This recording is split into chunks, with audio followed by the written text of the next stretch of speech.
संख्याज्ञान। तर आज आपण या ठिकाणी तयारी पूर्व माध्यमिक शिष्यवृत्ती परीक्षेची विषय गणित 2025। तर आजच्या भागामध्ये आज आपण या ठिकाणी 2025 चा इयत्ता 8वी तयारी पूर्व माध्यमिक शिष्यवृत्ती परीक्षेची विषय गणित आज आपण या ठिकाणी पाहणार आहोत। यामध्ये जो पहिला घटक आहे तो पहिला घटक म्हणजे संख्याज्ञान।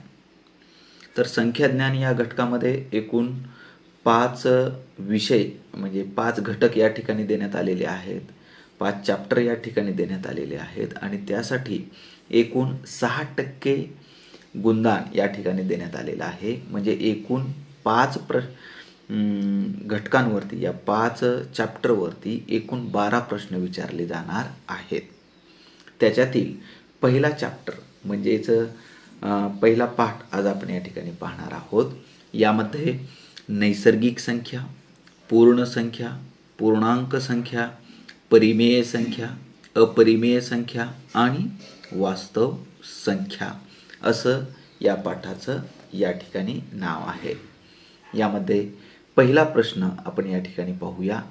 यामध्ये पहिला प्रश्न दिलेला आहे पहा, 0, 8, 9, 7, 2 व 5 या अंकांपैकी कोणताही अंक एकदाच वापरून तयार झालेल्या 5 अंकी लहानात लहान संख्येतील दशकस्थानी असलेल्या अंकाच्या स्थानिक किमतीतून त्याच अंकाची दर्शनी किंमत वजा केल्यास वजाबाकी किती येईल असं या ठिकाणी विचारण्यात आलेलं आहे। तर यामध्ये काय सांगितलेलं आहे पहा। तर आता या ठिकाणी आपल्याला स्पष्टीकरण पाहत असताना सुरुवातीला काय करावं लागेल की दिलेले अंक कोणकोणते आहेत पहा। तर यामध्ये आपण पाहू शकतो की कोणकोणते अंक दिलेले आहेत। तर यामध्ये दिलेले अंक आहेत 0, 8, 9, 7, 2 व 5 हे अंक दिलेले आहेत।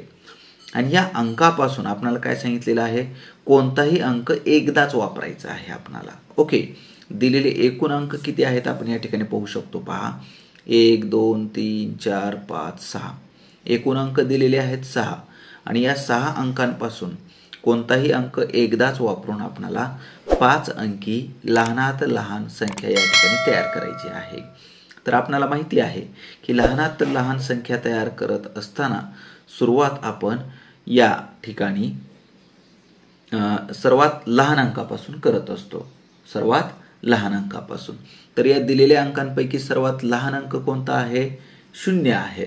परंतु जर आपण 0 जर सुरुवातीला घेतला तर ती संख्या त्या ठिकाणी म्हणजे कमी अंकी तयार होते। आपल्याला 5 अंकी करायची आहे। आपण जर 5 अंक लिहिले 0 पासून सुरुवात करून तर आपल्याला मिळणारी संख्या ही 4 अंकी संख्याच होणार आहे। त्यामुळे 0 व्यतिरिक्त दुसरा अंक आपल्याला या ठिकाणी घ्यावा लागेल। म्हणजेच या ठिकाणी जर आपण 2 हा अंक घेतला तर आपल्या सुरुवात ही लहानात लहान म्हणजे 5 अंकी संख्येपासून तयार होणार आहे। म्हणजेच आपल्याला काय करावं लागेल पहा, तयार होणारी लहानात लहान 5 अंकी संख्या म्हणजे 0 सोडून त्यानंतरची सर्वात लहान संख्या कोणती आहे पहा, तर 2 आहे। तर या ठिकाणी आपण 2 घेतलेला आहे। त्यानंतरचा अंक आता आपण त्याला 0 घ्यायचा आहे त्यानंतर। ओके, म्हणजे दिलेले अंक आपण चढत्या क्रमाने जर मांडले आता 0 घेऊन तर आपल्याला मिळणारी 5 अंकी लहानात लहान संख्या तयार या ठिकाणी होणार आहे। म्हणजेच 2, 0 त्यानंतरचा पुढचा अंक आहे 5, नंतर 7 व नंतर 8। म्हणजेच आपली या ठिकाणी तयार झालेली लहानात लहान 5 अंकी संख्या ही 20,578 आहे, 20,578। आता या ठिकाणी काय सांगितलेलं आहे पहा, दशक स्थानी असलेल्या अंकाच्या स्थानिक किमतीतून पहा, दशक स्थानी। ओके, 20,578 या संख्येमध्ये आता कोणता अंक कोणकोणत्या स्थानी आहे, 8 हा अंक एकक स्थानी आहे, 7 हा अंक दशक स्थानी आहे, 5 हा अंक शतक स्थानी, 0 हजार स्थानी व 2 हा अंक दश हजार स्थानी आहे। तर आपल्याला दशक स्थानचा विचारलेला आहे। तर दशक स्थानी कोणता अंक आहे, 7 हा अंक आहे। तर दशक स्थानी असलेला अंक या ठिकाणी 7 आपण या ठिकाणी लिहिलेला आहे. 7ची स्थानिक किंमत, 7ची स्थानिक किंमत किती आहे? दशक स्थानी असल्यामुळे त्याची स्थानिक किंमत किती असणार आहे? 70 असणार आहे. ओके. त्याचप्रमाणे 7ची दर्शनी किंमत म्हणजे कोणताही अंकाची दर्शनी किंमत ही तीच संख्या असते. आपल्याला माहिती आहे कोणत्याही अंकाची दर्शनी किंमत ही तीच संख्या असते. म्हणून या ठिकाणी 7ची दर्शनी किंमत ही 7 आहे. त्यानंतर पहा काय विचारलेलं आहे आपणाला की 7च्या म्हणजे दशक स्थानी जो कोणता अंक आहे त्यांच्या स्थानिक किमतीतील व दर्शनी किमतीतील फरक विचारलेला आहे. म्हणजे 7ची स्थानिक किंमत आहे 70 आणि फरक ज्यावेळेस सांगितलेला असतो आपणाला त्यावेळेस फरक म्हणजेच आपणाला त्या ठिकाणी कोणती क्रिया करावी लागते? तर वजाबाकीची क्रिया करावी लागते. कोणती? वजाबाकी. म्हणून 70 वजा 7 केल्यानंतर आपल्याला उत्तर येणार आहे 63 व त्या ठिकाणी आपलं जे काही उत्तर असेल म्हणून पर्याय क्रमांक 1 हे उत्तर आपलं या ठिकाणी आलेलं असणार आहे. आपण या ठिकाणी पाहू शकतो पर्याय क्रमांक 1 मध्ये उत्तर आपलं 63 आहे. म्हणून याचं उत्तर आपलं पर्याय क्रमांक 1 असणार आहे. यानंतरचा पुढील प्रश्न आहे प्रश्न क्रमांक 2. यामध्ये 78 कंसामध्ये 4 अधिक 5a कंस बंद 32 ही 5 अंकी संख्या 78,932 या 5 अंकी संख्येबरोबर आहे. तर a बरोबर किती? या ठिकाणी पर्याय दिलेले आहेत. पर्याय क्रमांक 1 4, पर्याय क्रमांक 2 1, पर्याय क्रमांक 3 5 व पर्याय क्रमांक 4 9. तर अशा प्रश्नांमध्ये आपल्याला काय करावं लागेल पहा. सुरुवातीला प्रश्न आपल्याला या ठिकाणी व्यवस्थित समजून घ्यावा लागेल. तर यामध्ये काय दिलेलं आहे की 78 कंसामध्ये 4 अधिक 5a कंस बंद 32 ही एक 5 अंकी संख्या आहे. कोणती संख्या आहे? 5 अंकी संख्या आहे. आणि 5 अंकी संख्या तर सांगितलेली आहे आपल्याला आणि ही संख्या कोणती आहे पहा 78,932. ओके. तर यामध्ये आपण पाहू शकतो की या ठिकाणी 78 या ठिकाणी 78 आहे. त्यानंतर शेवटी 32 आहे, इथं पण 32 आहे आणि फक्त कोणता अंक नाही आहे त्या ठिकाणी तर 9 हा अंक त्या ठिकाणी दिलेला नाही. म्हणजेच आपल्याला या ठिकाणी काय करावं लागेल पहा की सुरुवातीला आपण काय लिहिलेलं आहे पहा स्पष्टीकरणामध्ये 78 कंसामध्ये 4 अधिक 5a कंस बंद 32 ही 5 अंकी संख्या 78,932 या 5 अंकी संख्येबरोबर आहे. म्हणजेच आपल्याला या ठिकाणी एक गोष्ट या ठिकाणी समजेल की जो अंक या ठिकाणी नाही तोच आपल्याला या ठिकाणी शोधायचा आहे. म्हणजे हे अंक म्हणजे 9 आणि 4 अधिक 5a 9 आणि 4 अधिक 5 हे दोन्ही कसं असणार आहे? बरोबर असणार आहे. म्हणजेच या नियमामध्ये आपल्याला काय करावं लागेल की 4 अधिक 5a पहा हे कुठून आलेलं आहे समीकरण 4 अधिक 5a बरोबर 9. कारण आपल्याला प्रश्नामध्येच सांगितलेलं आहे की या दोन संख्या कशा आहेत? सारख्या आहेत. कशा आहेत? सारख्या आहेत. म्हणून आपल्याला काय करावं लागेल? म्हणून 4 अधिक 5a बरोबर 9. 4 अधिक 5a बरोबर 9 हे आपलं समीकरण तयार झालेलं आहे. मग आता पहा या ठिकाणी हे जे 4 आहे हे 4 इकडं बेरजेमध्ये आहे. आपण ज्यावेळेस त्याची साईड बदलू म्हणजे बाजू बदलू त्यावेळेस हे काय होईल ते वजाबाकीमध्ये जाईल. म्हणजेच या ठिकाणी काय होईल पहा या ठिकाणी 5a शिल्लक राहणार आहे. 5a बरोबर 9 वजा 4 होईल. ओके. तर 9 मधून 4 गेले 5 शिल्लक राहतील म्हणजे 5a बरोबर 5. 5a बरोबर 5 होणार आहे. मग आता 5a चा अर्थ काय होतो? 5 गुणिले a. 5a चा अर्थ काय होतो? 5 गुणिले a. म्हणजे या ठिकाणी 5 कसा आहे? गुणाकारामध्ये आहे. मग ज्यावेळेस आपण त्याची बाजू बदलू ते कशामध्ये जाणार आहे? भागाकारामध्ये जाणार आहे. म्हणून या ठिकाणी आपण काय केलं? a बरोबर 5 भागिले 5. a बरोबर 5 भागिले 5. मग आता हे 5 भागिले 5 केल्याच्या नंतर पहा उत्तर काय येणार आहे? 5 1 5 येणार आहे. म्हणजे ए ची किंमत या ठिकाणी काय आलेली आहे?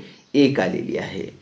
ए ची किंमत 1 आलेली आहे. म्हणून या ठिकाणी जर आपण पाहिलं पर्याय क्रमांक 2 या ठिकाणी आपल्याला उत्तर दिसत आहे 1. म्हणून पर्याय क्रमांक 2 हे उत्तर या ठिकाणी बरोबर असणार आहे. पर्याय क्रमांक 2.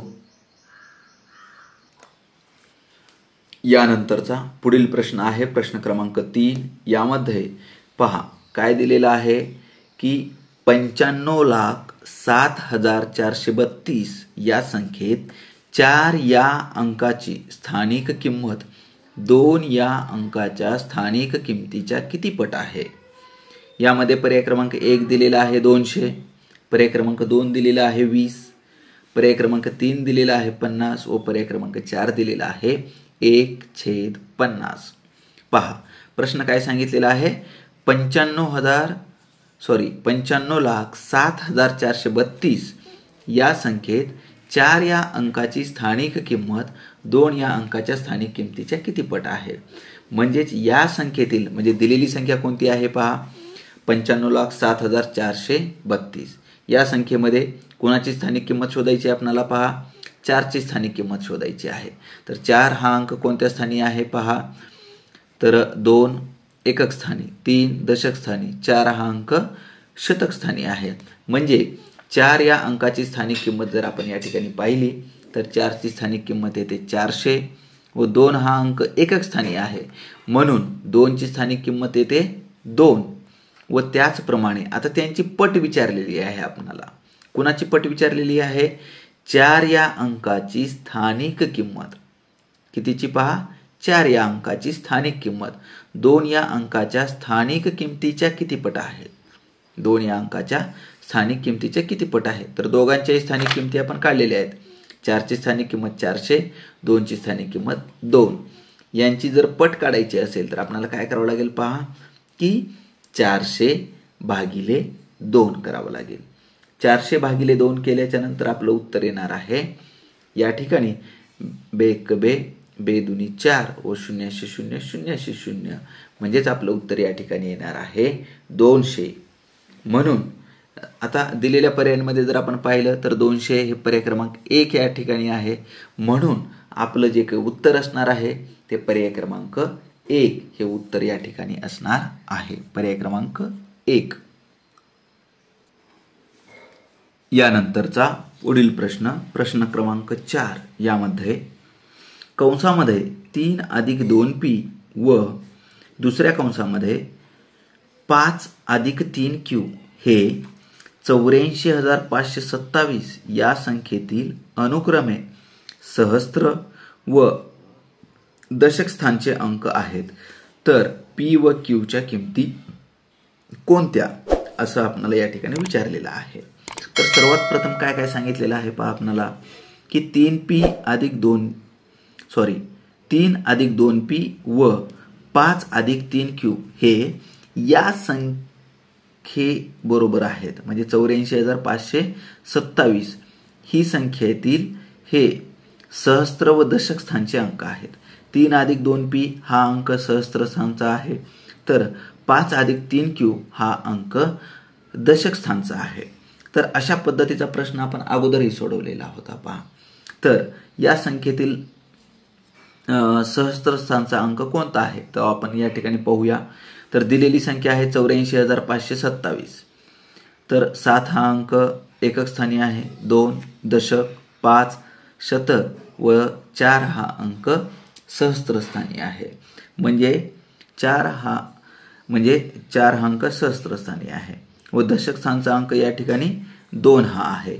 म्हणजेच आपल्याला या ठिकाणी सुरुवातीला कसं लिहावं लागेल पहा की 3 + 2p व दुसऱ्या कंसामध्ये 5 + 3q हे 84,527 या संख्येतील अनुक्रमे सहस्त्र व दशक स्थानचे अंक आहेत. म्हणून आपण काय केलं पहा की 3 + 2p हा सहस्त्र स्थानचा अंक आहे. म्हणून आपल्याला काय करावं लागेल सहस्त्र स्थानी कोणता अंक आहे 4 आहे. म्हणजेच 3 + 2p बरोबर 4 असणार आहे. 3 + 2p बरोबर 4 असणार आहे. आपणाला 3 हा अंक या ठिकाणी बेरजेमध्ये आहे. म्हणजे ज्यावेळेस आपण त्याची बाजू बदलू ते वजाबाकीमध्ये जाईल.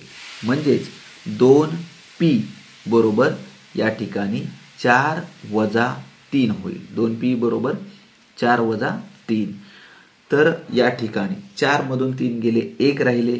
म्हणजेच या ठिकाणी आपलं उत्तर हे 2p बरोबर 1 असणार आहे. 2p बरोबर 1.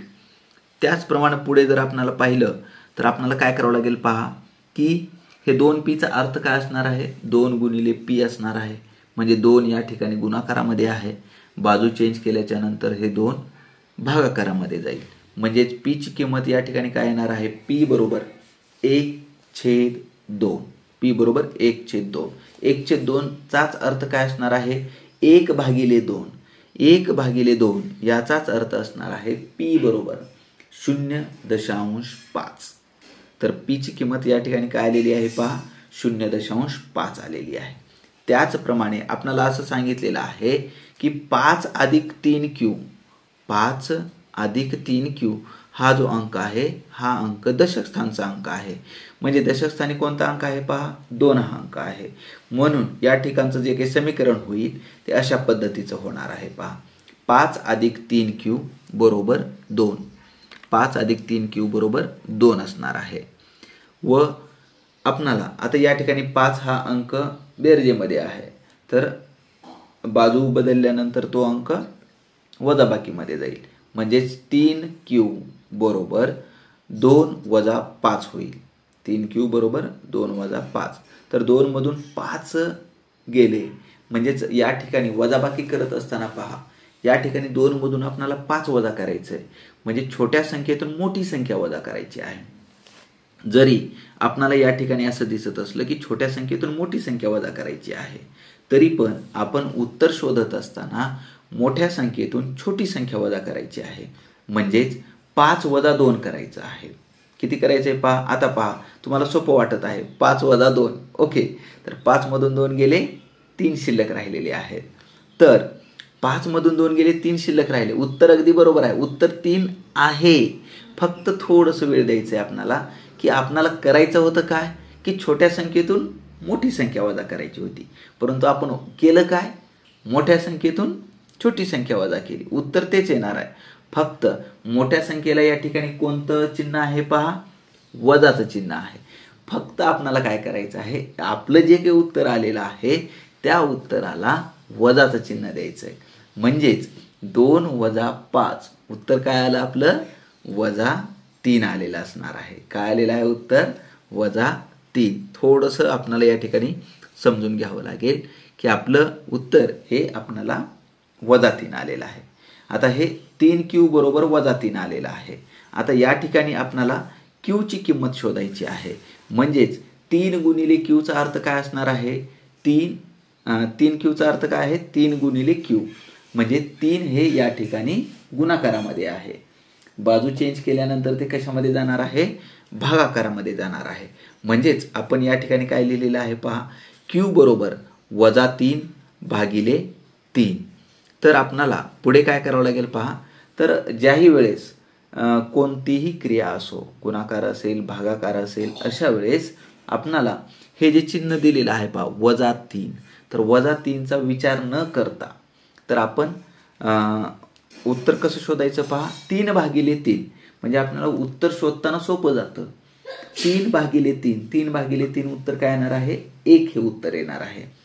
परंतु दिलेल्या प्रश्नामध्ये काय आहे, आपल्याला ॲक्च्युअलमध्ये आपल्याला काय करायचं आहे, वजा 3 भागिले 3. म्हणजे एक संख्या ही ऋण आहे व दुसरी संख्या ही धन आहे. म्हणजे दोघांचेही चिन्ह कसे आहेत, भिन्न आहेत. अशा वेळेस आपल्याला काय करायचं आहे की जर दोन्ही चिन्ह भिन्न असतील तर जे काही उत्तर आलेलं असेल त्या उत्तराला आपल्याला त्या ठिकाणी ऋणचं चिन्ह द्यायचं आहे. ओके, म्हणजे आपलं उत्तर हे ऋण संख्या असणार आहे. म्हणजे q ची किंमत ही आपली ऋण 1 येणार आहे, ऋण 1 येणार आहे. तर अशा पद्धतीने पहा, आपल्याला कोणाकोणाचे उत्तर शोधायला सांगितलेलं होतं पहा, p ची किंमत 1 शोधायला सांगितलेली होती आणि q ची किंमत शोधायला सांगितली होती. तर p ची किंमत किती आलेली आहे पहा, 0.5 आलेली आहे. तर q ची किंमत ही ऋण 1 आलेली आहे. म्हणजेच आपलं जे काही उत्तर असणार आहे पहा, P बरोबर 0.5 व Q बरोबर -1. जर आपण या ठिकाणी पाहिलं दिलेल्या पर्यायांमध्ये, ओके, पर्यायांमध्ये खूप महत्त्वाची गरज आहे आपल्याला की जे काही आपण उत्तर शोधलेलं आहे, ज्या पद्धतीने विचारलेलं आहे त्याच पद्धतीने उत्तर शोधणं गरजेचं आहे. आपण उत्तर तर शोधलं, परंतु दिलेल्या पर्यायांमध्ये आपण पाहू शकतो. पहा, सुरुवातीला काय दिलेलं आहे? पर्याय क्रमांक 1 -1 व 0.5. पर्याय क्रमांक 2 1 व 0.5. पर्याय क्रमांक 3 -0.5 व 1 व पर्याय क्रमांक 4 0.5 व -1. तर आपण सुरुवातीला काय करतो? पहा, उत्तर तर आपण शोधलेलं आहे. उत्तर शोधल्याच्या नंतर गडबड अशी होते की पर्याय क्रमांक 1 -1 व 0.5 ला आपण त्या ठिकाणी गोल करतो, राईट करतो आणि उत्तर करेक्ट आहे, परंतु त्यांचा जो काही सिक्वेन्स आहे तो या ठिकाणी चुकीचा आहे. ओके, शक्यतो 99% प्रश्नांमध्ये पहिला जो पर्याय दिलेला असतो तो फसवा पर्याय दिलेला असतो. ओके, 99% प्रश्नांमध्ये. तर आपण प्रश्नाचं उत्तर शोधत असताना अतिशय काळजीपूर्वक उत्तर शोधणं गरजेचं आहे.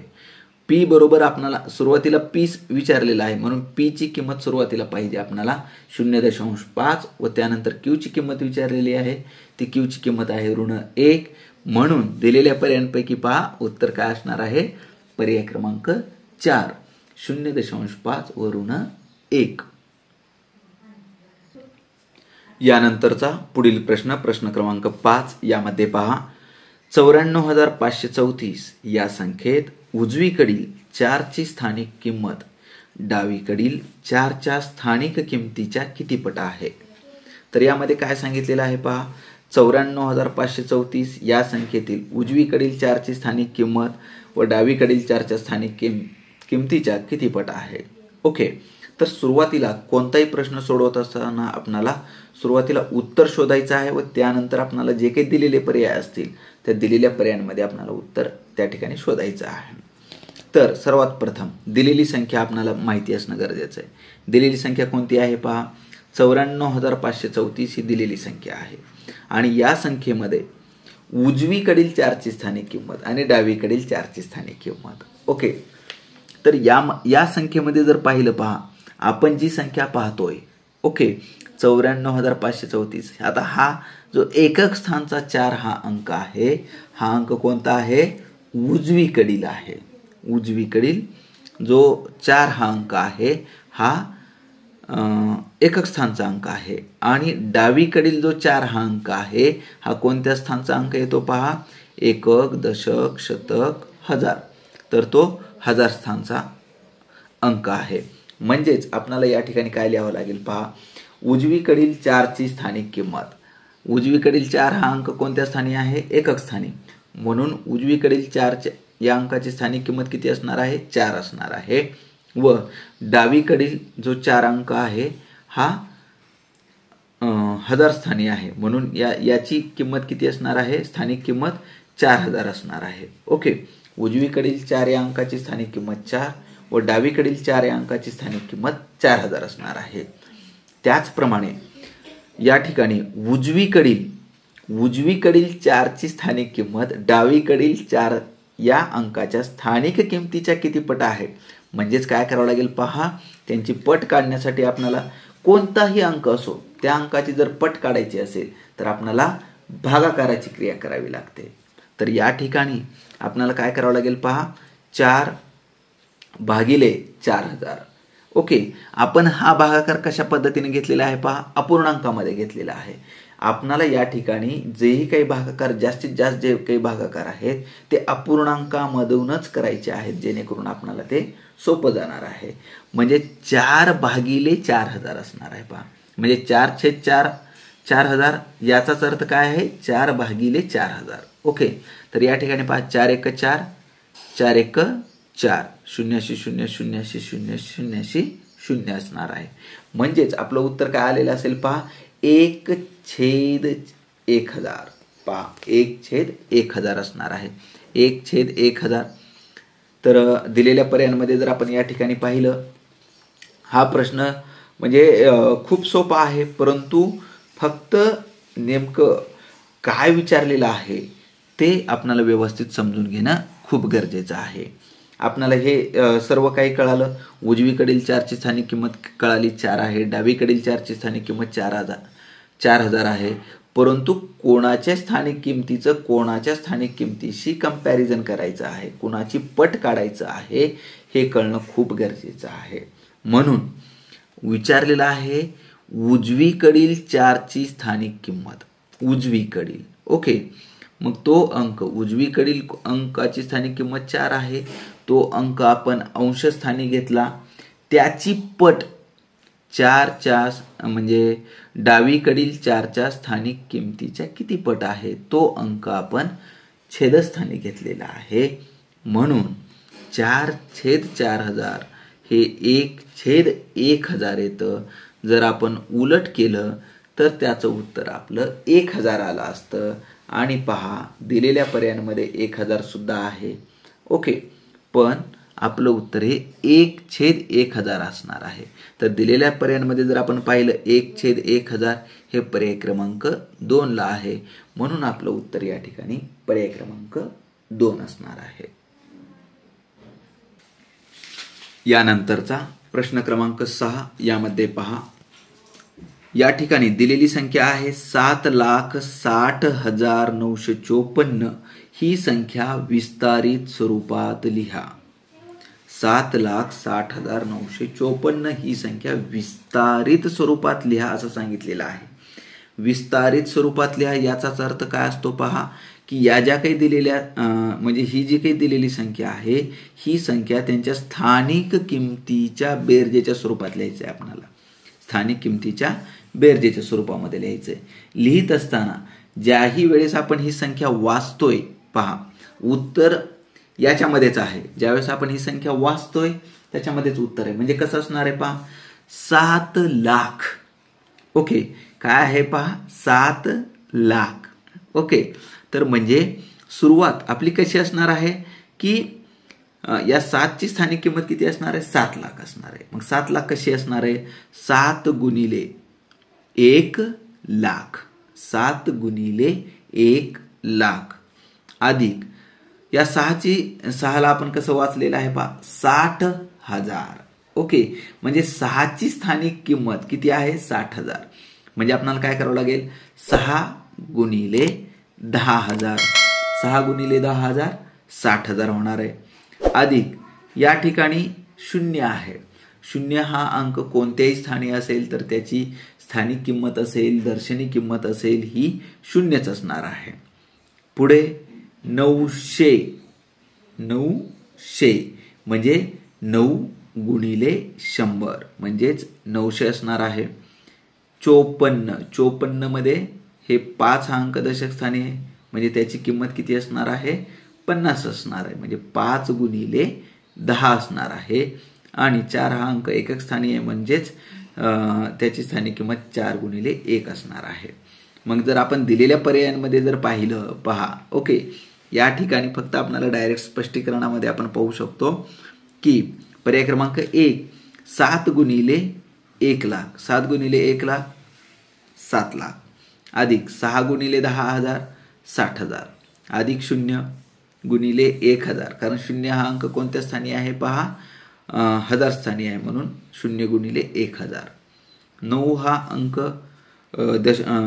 शतक स्थानी आहे म्हणून 9 गुणिले 100 अधिक 5 हा अंक दशक स्थानी म्हणजे 5 गुणिले 10 व 4 हा अंक एकक स्थानी आहे म्हणून 4 गुणिले 1.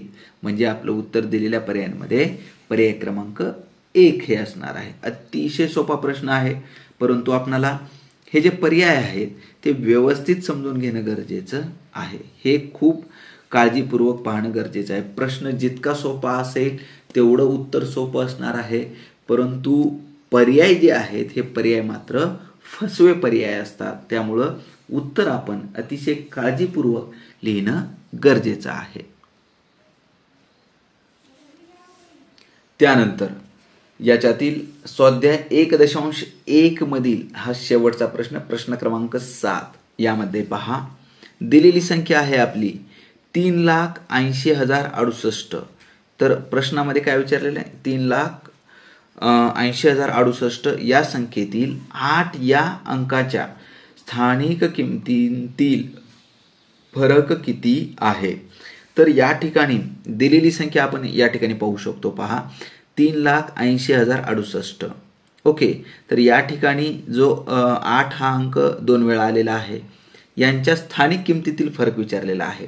तर आता या ठिकाणी आपण उत्तर कसं लिहिणार? पहा की एक तर 8 या एकक स्थानच्या अंकाची स्थानिक किंमत असं लिहू शकतो, किंवा आपल्याला सरळ सरळ सोपं असं आहे की 8 हा अंक उजवीकडील आहे व 1 डावीकडील अंक आहे. ओके, उजवीकडील 8 हा अंक एकक स्थानी आहे, तर डावीकडील 8 हा अंक दशसहस्त्रस्थानी आहे. तर आपल्याला या ठिकाणी काय करावं लागेल? पहा की 3,80,068 या संख्येमध्ये उजवीकडील 8 या अंकाची स्थानिक किंमत, आपण अगोदर सांगितलेलं होतं की 8 हा अंक एकक स्थानी आहे उजवीकडील. ओके, उजवीकडील 8 या अंकाची स्थानिक किंमत किती असणार आहे? 8 असणार आहे. व डावीकडील 8 हा अंक कोणत्या स्थानी आहे? दशसहस्त्र स्थानी आहे, म्हणून त्याची किंमत काय असणार आहे? डावीकडील 8 या अंकाची स्थानिक किंमत किती असणार आहे? 80,000 असणार आहे. ओके, आता यांच्यातील फरक विचारलेला आहे. ज्या ज्या वेळेस आपल्याला प्रश्नांमध्ये फरक विचारलेला असेल त्या वेळेस आपल्याला वजाबाकी करायची आहे, हे आपण नेहमी लक्षात ठेवायचं आहे. मग आता फरक शोधत असताना मोठ्या संख्येतून छोटी संख्या वजा करायची असते. ओके, मोठ्या संख्येतून छोटी संख्या, म्हणून आपल्याला या ठिकाणी काय करावं लागेल? 8च्या स्थानिक किमतीतील फरक बरोबर 80,000 वजा 8 करायचे. 80,000 वजा 8 वजाबाकी या ठिकाणी आपल्याला काळजीपूर्वक करावी लागेल. पहा, कारण या ठिकाणी सर्व शून्य आहेत आणि उत्तर शोधताना थोडंसं अवघड जाऊ शकतं. तर आपण उभ्या मांडणीनं करा किंवा आडव्या मांडणीनं करा, आपल्याला फक्त उत्तर येणं गरजेचं आहे. पहा, तर या ठिकाणी 0 मधून 8 जात नाहीत, म्हणून आपल्याला काय करावं लागेल? पहा की या शेजाऱ्याकडून, ओके, तर या ठिकाणी सगळ्यात महत्त्वाची गोष्ट आहे, जर आपल्याकडे एखादी कोणती गोष्ट नसेल तर आपण शेजाऱ्याकडे जातो. त्याचप्रमाणे या ठिकाणी वजाबाकी करत असताना जर छोट्या संख्येतून जर मोठी संख्या आपल्याला वजा करायची असेल तर आपल्याला शेजाऱ्याकडून उसनं घ्यावं लागतं. पहा, ओके, तर या ठिकाणी आपल्याला उसना घेण्यासाठी शेजारी 0 आहे, तो काही आपल्याला देऊ शकत नाही, म्हणून तो दुसऱ्या शेजाऱ्याकडे जाईल, दुसऱ्या शेजाऱ्याकडे पण काही नाही, असं करत करत तो 8 पर्यंत येईल. 8 पासून उसना घेतला जाईल. मग या ठिकाणी 10 होईल, 10 याला उसना देईल, म्हणजे या ठिकाणी 9 शिल्लक राहील. या ठिकाणी असं करत करत या ठिकाणी 10 होईल व 10 मधून 8 आपल्याला वजा करायचे आहेत. 10 मधून 8 गेले, 2 शिल्लक राहतील. या ठिकाणी 9 असेल, या ठिकाणी 9, या ठिकाणी 9 व या ठिकाणी 7 असणार आहे. म्हणजेच आपलं उत्तर या ठिकाणी पहा 79,992 असणार आहे. आपलं आलेलं उत्तर काय असणार आहे? 79,992 असणार आहे. तर दिलेल्या पर्यायांमध्ये जर आपण या ठिकाणी पाहिलं, पहिला पर्याय आहे 78,992 व दुसरा पर्याय आहे 79,992, म्हणजे आपलं उत्तर हे पर्याय क्रमांक 2 असणार आहे. निश्चितपणे आपणाला या ठिकाणी हा जो आपला स्वाध्याय आहे, स्वाध्याय 1.1 निश्चितपणे समजलेला असणार आहे. जर आपणाला हा स्वाध्याय समजलेला असेल तर नक्की या व्हिडिओला लाईक करा, आपल्या मित्रांपर्यंत शेअर करा. व त्याचप्रमाणे पहा विद्यार्थी मित्रांनो, आत्ता सध्या जे काही आपण हे स्पष्टीकरण पाहिलेलं आहे, या स्पष्टीकरणाचे संपूर्ण स्पष्टीकरण इयत्ता 8वी पूर्व माध्यमिक शिष्यवृत्ती परीक्षा 2025चं जे पूर्ण स्पष्टीकरण आहे, जर आपल्याला PDF स्वरूपामध्ये पाहिजे असेल तर तुम्ही मला जे या व्हिडिओच्या डिस्क्रिप्शन बॉक्समध्ये व्हॉट्सअपची एक लिंक दिलेली आहे, त्या लिंकवरती जाऊन आपण ते लिंक जॉईन करू शकता आणि मला कमेंट करून सांगू शकता की आम्हाला अशी PDF हवी आहे. ओके, तर त्या संदर्भातील संपूर्ण माहिती आपल्याला त्या ठिकाणी दिली जाईल. तर निश्चितपणे व्हिडिओ आवडला असेल लाईक करा, आपल्या मित्रांपर्यंत शेअर करा व अशाच पद्धतीचे संपूर्ण पूर्व माध्यमिक शिष्यवृत्ती परीक्षा गणिताचे संपूर्ण व्हिडिओ पाहण्यासाठी आणखीनही जर तुम्ही माझ्या चॅनलला सबस्क्राईब केलेलं नसेल तर या व्हिडिओच्या खाली दिलेल्या लाल सबस्क्राईब या बटनावरती क्लिक करा व व्हिडिओचे नोटिफिकेशन मिळवण्यासाठी बेल आयकॉनवर क्लिक करा. थँक्यू.